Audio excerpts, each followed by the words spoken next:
যুক্তরাষ্ট্রের ষড়যন্ত্রে ক্ষমতাচ্যুত হয়েছেন বলে মনে করছেন ভারতে পালিয়ে যাওয়া বাংলাদেশের সদ্য সাবেক প্রধানমন্ত্রী শেখ হাসিনা।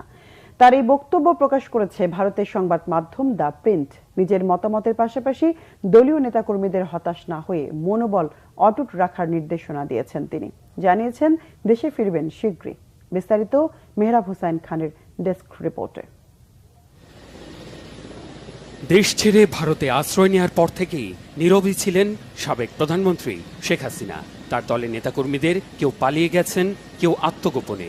দিশাহীন আওয়ামী লীগ নেতাকর্মীদের মনোবল ঠিক রাখতে নিয়মিত সাক্ষাৎকার আর বক্তব্য দিয়েছেন শেখ হাসিনা পুত্র সজীব ওয়াজেদ জয়। তার এক সময় দেয়া বক্তব্যে কর্মীদের সাহসের বদলে বাড়িয়েছে মনোপীড়া, ডালপালা মেলেছে নানা গুজব গুঞ্জনের। আমাদের নেতাকর্মীর উপর যেভাবে হামলা হচ্ছে, এই পরিস্থিতিতে আমরা হাল ছেড়ে দিতে পারি না।